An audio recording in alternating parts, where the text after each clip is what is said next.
స్వామి నమస్కారం. ఆశీస్సులండి. హిందువులకు చాలామందికి ఒక అభిప్రాయం, అంటే హిందూ మతాన్ని వ్యతిరేకించే వాళ్ళకి హిందువులు అభిమానించేటువంటి లేకపోతే ఆరాధించేటువంటి గోమాత మీద మనం వివిధ రకాలైనటువంటి ప్రకటనలు చూస్తూ ఉంటాం. ముఖ్యంగా ఈ సైంటిస్టులు అని చెప్పేసి నాస్తికులు అని చెప్పేసేటువంటి వాళ్ళు అంటే భూమి మీద చాలా జంతువులు ఉన్నాయి, అలాంటిది ఒక జంతువు గోవు అనేది. కొన్ని జంతువులను కోసుకొని తింటా ఉన్నారు, ఆవును కూడా కోసుకొని తింటే తప్పేంటి అని చెప్పేసి అన్నట్టు వాళ్ళ వాదన. అలాగే భూమి మీద మిగిలిన జంతువులు విసర్జించేటట్టు మానవుడితో సహా విసర్జించేటటువంటి ఏదో మూత్ర విసర్జన కానీ మూలం కానీ వాటి గోవు విసర్జించేది కూడా అంతే కదా, వాటికి ఎందుకు అంత ప్రత్యేకత తీసుకొచ్చా ఉంటారు ఈ పంతులు అని చెప్పేసి అనేటువంటి ఈ బ్రాహ్మణులు అని చెప్పేసేటట్టు దీన్ని వాళ్ళు క్యాచ్ చేసేసుకుని రూపాయి సంపాదించుకోవడానికి అనేటువంటి నాస్తికులు చేసేటట్టు వ్యాఖ్య మీద మీ అభిప్రాయం ఏంటి? అసలు గోవు యొక్క విశిష్టత చెప్పాలంటే అది ఎందుకు మిగతా జీవరాశుల నుంచి సృష్టిలో భూగోళాన్ని అంతరిక్షం నుంచి చూచారనుకుందాం. ఎలా కనపడుతుంది అనుకుంటారు? గ్రీన్గా ఉందనుకుంటారు. ఆ పచ్చగా సస్యశ్యామలంగా ఉండాలి అంటే ఏముండాలి? భూసారం ఉండాలి. ఇది అట్లా పెడదాం కొంచెంసేపు. తరువాత చట్టం ప్రకారం, చట్టం కదా మనకి, పలుకుబడి ఉంటే డబ్బు ఉంటే చట్టం మారదు. చట్టంలో ఏముంది? మిగతా జీవుల కంటే విశేషంగా గోవుకు ప్రాధాన్యం చెప్పారు. ఎట్లా గోవును వధించాలంటే స్లాటర్ హౌసెస్కి వెళ్ళాలంటే గోవును వధించకూడదు.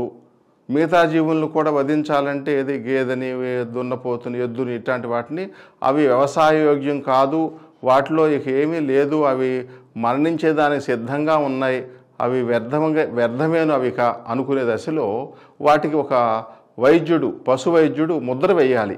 అవి ఆహారంగా మారితే ప్రపంచానికి వచ్చిన నష్టం లేదు, లేదా వ్యవసాయ రంగానికి వచ్చిన నష్టం లేదు, సమాజానికి వచ్చిన నష్టం లేదు, అవి జీవించి ఉండి ఇక ప్రయోజనం నిరర్ధకము అనుకునేటువంటి ముద్ర పడినప్పుడే వాటిని చేయాలి.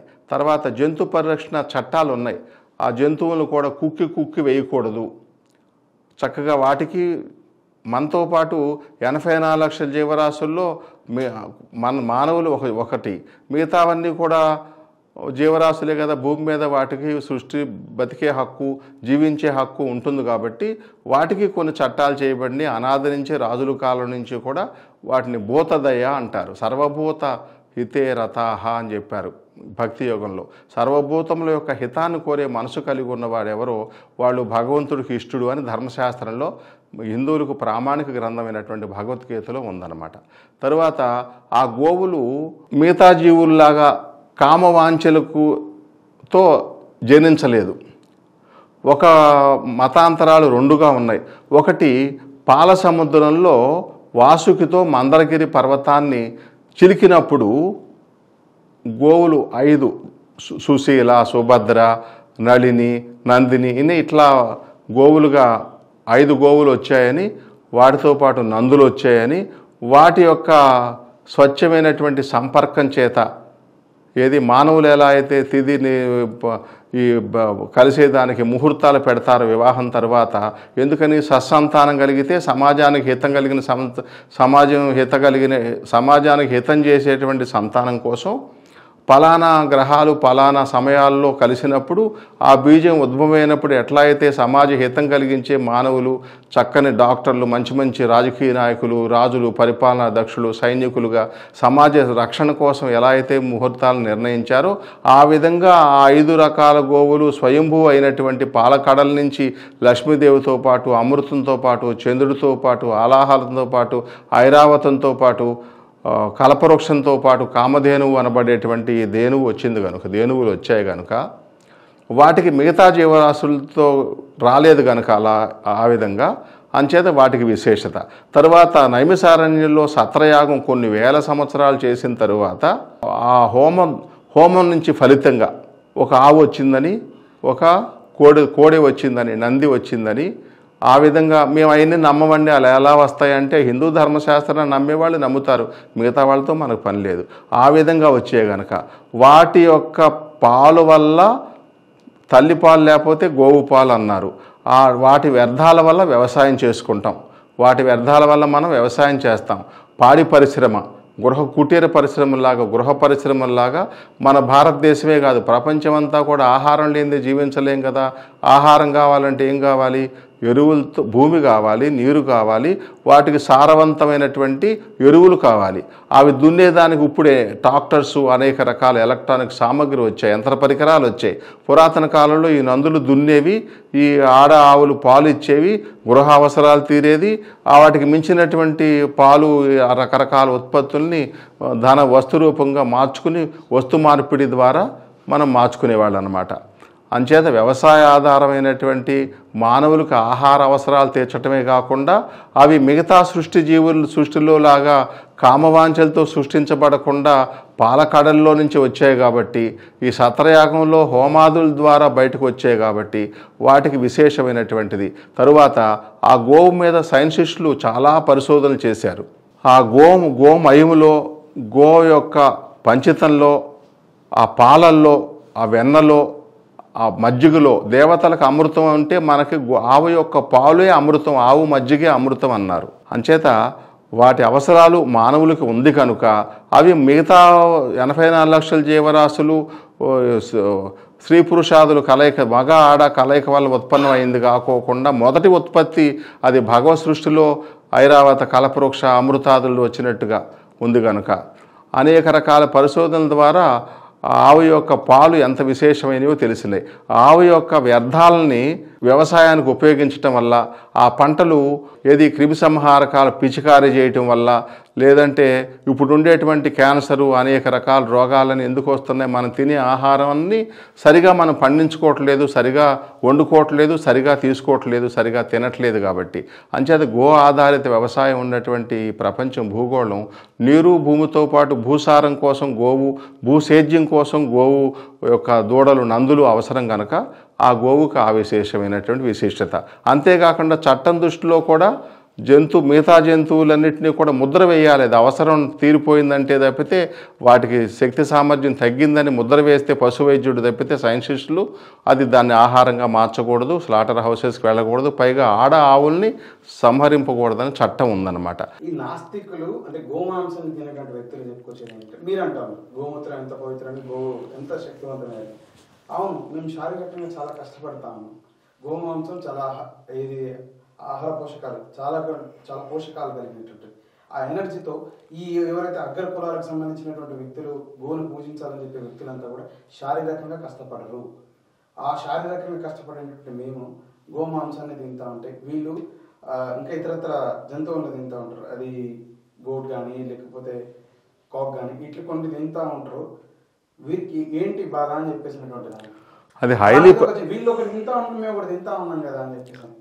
ప్రోటీన్ ఫుడ్, మాంసాహారము, ప్రోటీన్స్ ఎక్కువ ఉంటాయి కాబట్టి మేము కాయ కష్టం చేసేవాళ్ళం కాబట్టి తినటానికి ఇంకా చాలా ఉన్నాయి. చేపలు ఉన్నాయి, ఇంకా అనేక రకాల మాంసాలు ఉన్నాయి.